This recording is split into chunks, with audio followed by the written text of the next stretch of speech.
ইরানকে কোনোভাবেই পারমাণবিক অস্ত্র রাখতে দেবে না যুক্তরাষ্ট্র।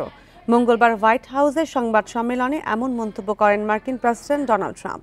নিষেধাজ্ঞার পরও তেহরান যদি পারমাণবিক অস্ত্র তৈরির চেষ্টা চালিয়ে যায় তাহলে তা দুর্ভাগ্যজনক হবে বলে মন্তব্য করেন তিনি। সতর্ক বার্তার পাশাপাশি ইরানের সঙ্গে দ্বিপাক্ষিক সম্পর্ক উন্নয়নেরও আশাবাদ ব্যক্ত করেন ট্রাম্প। বলেন, ইরানের সাথে কার্যকর চুক্তি করতে আগ্রহী যুক্তরাষ্ট্র। নেতানিয়াহুর সঙ্গে বৈঠকের আগে ইরানের ওপর কঠোর নীতি পুনর্বহাল করতে একটি স্মারকলিপিতে সই করেন ট্রাম্প।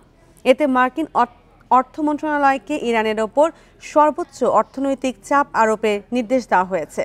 সেই সাথে সাথে ইরানের তেল রপ্তানি শূন্য নামিয়ে আনার লক্ষ্যে একটি প্রচারণা বাস্তবায়নের নির্দেশও দিয়েছেন ট্রাম্প।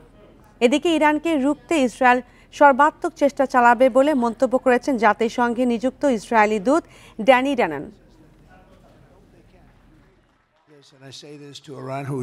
আমাদের অবস্থান একদম স্পষ্ট, আর তা হলো ইরান পারমাণবিক অস্ত্র রাখতে পারবে না। নিষেধাজ্ঞার পরও যদি তারা পারমাণবিক অস্ত্র তৈরি করে তাহলে এটি তাদের জন্য খুবই দুর্ভাগ্যজনক হবে।